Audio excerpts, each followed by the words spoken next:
এই ভিডিওর মাধ্যমে আমি আপনাদেরকে দেখাবো আয়ুষ্মান ভারতের যে আবেদন ফর্ম রয়েছে সেই ফর্ম আপনারা কিভাবে ফিল আপ করবেন তার প্রসেস দেখাবো। তবে ফর্ম ফিল আপের মূল জায়গায় যাওয়ার আগে আপনাদেরকে বেশ কয়েকটি গুরুত্বপূর্ণ ইনস্ট্রাকশন দিতে চাই, যেটা আপনাদের প্রত্যেকের জেনে রাখা প্রয়োজন। আপনাদের আপনাদের বাড়িতে এই ফর্ম পৌঁছে দেবেন আশা দিদিমণিরা। সেই কারণে আপনাদের চিন্তার কোনো কারণ নেই। যেটা আপনাদের জনকল্যাণ শিবির যেটা অনুষ্ঠিত হচ্ছে সেখানে গিয়েও লাইন দেওয়ার প্রয়োজন নেই। এটা প্রথমত বললাম, আশা দিদিমণিরা আপনার বাড়িতে আপনার নামাঙ্কিত, আপনার নাম উল্লেখ থাকা, আপনার তথ্য উল্লেখ থাকা একটি ফর্ম আপনার বাড়িতে পৌঁছে দেবেন। আপনার বাড়িতে যতজন ফ্যামিলি মেম্বার রয়েছেন, যতজনের রেশন কার্ড থাকবে, যাদের AYY, SPHH কিংবা PHH এই তিনটে ক্যাটাগরির রেশন কার্ড যে ফ্যামিলিতে রয়েছে এবং যতজন ফ্যামিলি মেম্বার রয়েছেন এই কার্ড হোল্ডার AYY, SPHH এবং PHH প্রত্যেকের নামিত ফর্ম আশা দিদিমণিদের কাছে বিডিও অফিস থেকে চলে এসেছে। আপনার বাড়িতে সেই কার্ড আজকের কালকের পৌঁছে যাবে, আপনাদের বাড়িতেই পৌঁছে যাবে। এটা গেল প্রথমত। দ্বিতীয়ত আপনাদেরকে বলে রাখি, যাদের RKSY 1 কিংবা 2 কার্ড রয়েছে, ইতিমধ্যে আমার চ্যানেলে একটি ভিডিও আমি দিয়েছি। সেই ভিডিওতে বলা হয়েছে আপনারা SPHH কিংবা PHH কার্ডে RKSY 1 কার্ডটাকে আপনারা কনভার্ট করতে পারবেন। তার প্রসেস বলে দেওয়া হয়েছে, তার নিউজ রয়েছে। অগ্নিমিত্রা পাল মহাশয় এই বিষয়ে গতকাল একটি বক্তব্য রেখেছিলেন, সেটা আমি জানিয়েছি আপনাদের। অতএব আপনারা ইমিডিয়েট অনলাইনে গিয়ে নিজেদের কার্ড সংশোধন পরিবর্তন করার জন্য আপনারা আবেদনটা করে দিন। এবারে বিষয় হচ্ছে, যাদের 70 বছর কিংবা তার বেশি বয়স হয়ে গেছে, যে সমস্ত ব্যক্তিদের, সেটা মহিলা পুরুষ উভয়ের ক্ষেত্রে, তাদের জন্য কোনো ক্রাইটেরিয়া নেই।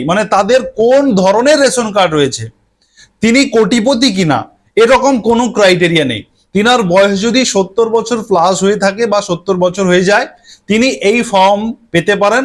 তিনি আবেদন করতে পারেন আয়ুষ্মান ভারতের 5 লক্ষ টাকার চিকিৎসার সরকারি সুযোগ পাওয়ার জন্য। এবারে এই ফর্মটা আপনাদেরকে কিন্তু 70 বছরের বয়স যাদের হয়েছে তাদেরকে ক্যাম্প অফিস থেকে, যে জনকল্যাণ শিবির হচ্ছে সেখান থেকে আপনাদেরকে ফর্মটা কালেক্ট করতে হবে। ফর্মটা ফিল আপ করবেন, ওখানেই আপনারা জমা দেবেন। তবে আপনাদেরকে এখানে বলে রাখি, তাড়াহুড়ো করার কিচ্ছু নেই। যারা ক্যাম্পে জমা দিতে পারবেন না, আপনাদের জন্য পরবর্তী সময় আবারও এই ক্যাম্প অনুষ্ঠিত হবে, কিংবা ভিডিও অফিসে গিয়ে আপনারা জমা দিতে পারবেন। এই অনেক সুযোগ রয়েছে, আপনারা তাড়াহুড়ো করে অযথা বিচলিত হবেন না। সমস্ত রকমের সুবিধা ধীরে ধীরে আপনাদের জন্য আসবে। এবারে আমি আপনাদেরকে যেটা বলবো, যে এই ফর্ম আপনারা কিভাবে ফিল আপ করবেন তার সমূহ প্রসেস দেখাবো।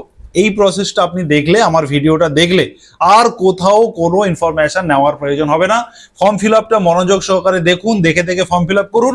এবং ফর্ম ফিল আপের সময় আমি বেশ কিছু গুরুত্বপূর্ণ কথা বলবো, সেগুলো আপনারা মনোযোগ সহকারে শুনবেন, সবটা ক্লিয়ার হয়ে যাবে। চলুন আপনাদেরকে ফর্ম ফিল আপ প্রসেস দেখাই। অন স্ক্রিন আপনারা দেখতে পাচ্ছেন যে আয়ুষ্মান ভারত লেখা রয়েছে এবং প্রধানমন্ত্রী জন আরোগ্য যোজনা আবেদনকারীর যাচাই ফর্ম।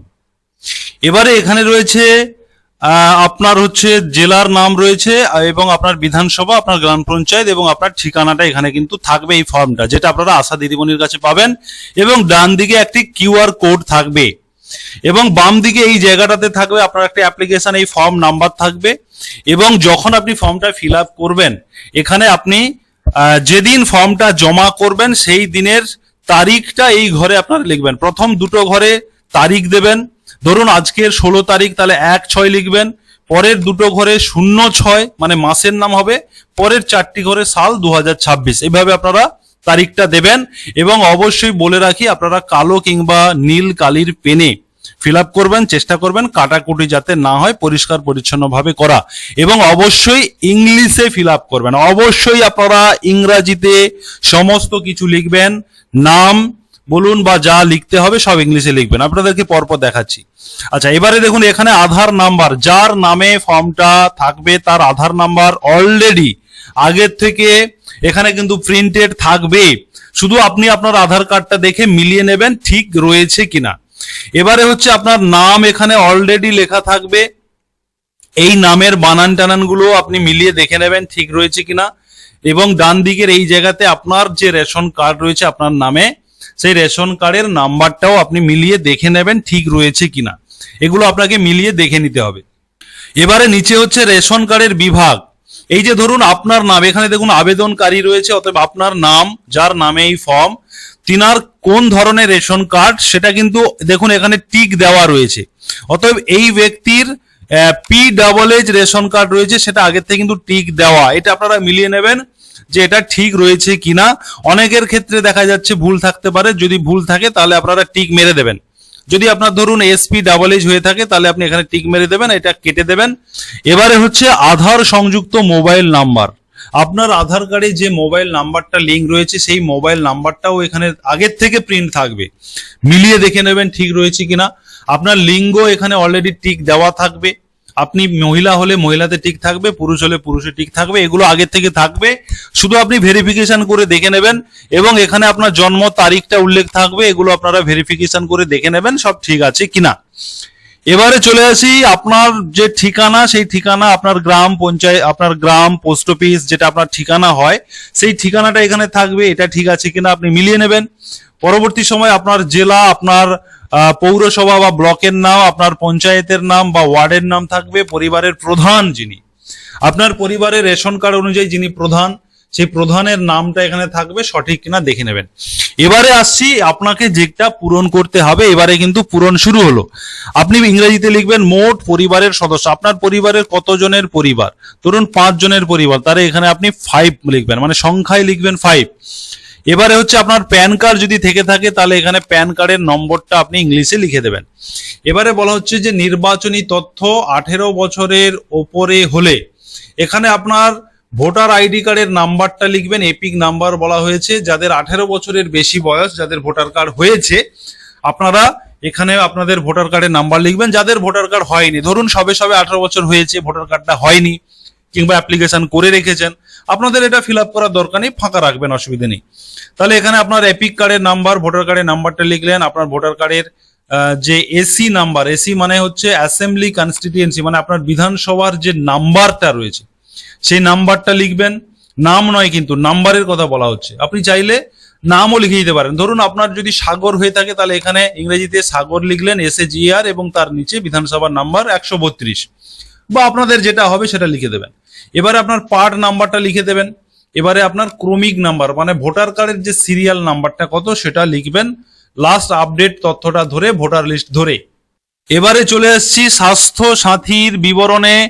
আপনার নামে যে স্বাস্থ্যসাথী কার্ড রয়েছে সেই কার্ডের নাম্বারটা এখানে উল্লেখ করবেন। আপনার পরিবারের স্বাস্থ্যসাথী কার্ড ধরুন 5 জনের একসঙ্গে স্বাস্থ্যসাথী কার্ডে নাম রয়েছে, তাহলে আপনার নাম যদি সেই কার্ডে থাকে তাহলে সেই কার্ডের নাম্বারটা প্রত্যেকটা ঘরে একটা একটা করে নাম্বার লিখে 17টা ঘর ফিল আপ করবে। আর নিচে আপনার আধার নাম্বার, আপনার নাম, আপনার রেশন কার্ডের নাম্বার অলরেডি প্রিন্টেড থাকবে, আপনার লিঙ্গ এবং আপনার জন্ম তারিখ লেখা থাকবে। আপনার এখানে একটি মানে এখানে একটি বারকোড থাকবে, এটা এগুলো আপনারা শুধু দেখে নেবেন, আর কিছু নয়। এবারে চলে আসবো সেকেন্ড পেজে। এবারে আসছি পরবর্তী পেজে, বলা হচ্ছে বাতিল করার মাপকাঠি। অতএব এখানে কিন্তু আপনাকে খুব সতর্কতার সঙ্গে ফিল আপ করতে হবে। কি করতে হবে? প্রথমে রয়েছে পরিবারের বার্ষিক আয়। আপনার পরিবারের বার্ষিক আয় 8 লক্ষ টাকার বেশি কিনা সেটা জানতে চাওয়া হচ্ছে। আপনি এটা ইয়েস হলে ইয়েস করবেন, না হলে নাতে টিক দেবেন। এবারে বলা হচ্ছে যে পরিবারের কোনো সদস্য আয়কর প্রদান করেন কিনা, মানে ইনকাম ট্যাক্স দেন কিনা। হ্যাঁ হলে হ্যাঁ করবেন, না হলে না করবেন। এই জায়গাটা কিন্তু আপনারা সতর্কতার সঙ্গে ফিল আপ করবেন, এটা কিন্তু ভাবনা চিন্তা করে করতে হবে। এবারে চলে আসছি SIR এ 2026 নির্বাচনে আপনার SSD তালিকাতে নাম রয়েছে কিনা। SSD মানে হচ্ছে আপনার অ্যাবসেন্টি, শিফটেড, ডুপ্লিকেট, ডিলেটেড। যদি এই তালিকাতে নাম থেকে থাকে সেটা আপনি ইয়েস নো করবেন। এবারে বলা হচ্ছে SIR এর ট্রাইব্যুনালে আবেদন চলছে কিনা, সেটা ইয়েস নো করবেন। এবারে বলা হচ্ছে আপনি CAA তে আপনার আবেদন করেছেন কিনা, সেটা আপনি এখানে টিক দেবেন। অন্নপূর্ণা যোজনার উপভোক্তা তালিকা থেকে নাম বাদ দেওয়া হয়েছে কিনা সেটা আপনি ইয়েস নো করবেন। ব্যক্তি জীবিত নন বা স্থায়ীভাবে স্থানান্তরিত হয়েছেন, আচ্ছা এই ব্যক্তি জীবিত নন কিংবা স্থায়ীভাবে স্থানান্তরিত হয়ে গেছেন, ইয়েস নো, সেখানে টিক দেবেন। অতএব এই জায়গাটা কিন্তু খুবই ভাইটাল, খুবই গুরুত্বপূর্ণ, এটা আপনারা ভাবনা চিন্তা করে দেবেন। এবারে চলে আসছি পরে আপনার একটা সম্মতি আপনার কাছ থেকে জানতে চাওয়া হচ্ছে। এই ঘরে আপনি টিক মেরে দেবেন। এখানে আপনার সই করবেন বা বুড়ো আঙুলের ছাপ দেবেন যারা সই করতে পারবেন না। এরপরে আসি ফ্রন্ট লাইন কর্মী যে রয়েছে, এটা হচ্ছে কারোর কাছ থেকে যদি আপনি সুপারিশ করান সেক্ষেত্রে তিনার স্বাক্ষর, তিনার পদ, তিনি কোন পদে রয়েছেন এবং তিনার নাম ইত্যাদি এগুলো ফিল আপ করতে হবে। এগুলো সবার জন্য নয়, আপনারা যদি সুপারিশ করাতে পারেন কোনো কোথাও থেকে তাহলে এটা ফিল আপ হবে, না হলে ফিল আপ করার দরকার নেই, ফাঁকা রেখে দেবেন, অসুবিধা নেই। এবারে চলে আসছি নিচে, বলা হচ্ছে যে শুধুমাত্র এটা অফিস ইউজ করবে, অফিস ইউজের জন্য রয়েছে, আপনারা কেউ কিছু ফিল আপ করবেন না। এখানে যিনারা ফর্মটা জমা নেবেন, অফিসার যারা, তিনারা টোটাল ফর্মটা পড়ার পরে, তথ্য যাচাই করার পরে এগুলো তারা একটা মন্তব্য দেবেন এবং তিনি কোন পদে রয়েছেন সেগুলো তিনারা লিখবেন। এগুলো সমস্ত অফিসের কাজ এবং তিনি এখানে স্বাক্ষর করবেন। এটা হচ্ছে আপনার মূল 2 পেজ রয়েছে। এই দুটো পেজের ফর্ম আপনারা আশা দিদিমণিদের কাছ থেকে আপনারা পাবেন এবং আশা দিদিমণি আপনার বাড়িতে এই ফর্মটা পৌঁছে দেবেন। অতএব আপনারা এই ভিডিওটি প্রচুর প্রচুর শেয়ার করুন, কারণ এটা অত্যন্ত গুরুত্বপূর্ণ। যারা ফেসবুক থেকে দেখছেন ফর্ম আপনারা ফলো করুন এবং প্রচুর শেয়ার করুন। ইউটিউব থেকে দেখলে সাবস্ক্রাইব করুন এবং অবশ্যই নোটিফিকেশন বেল বাটন অন রাখুন। ধন্যবাদ।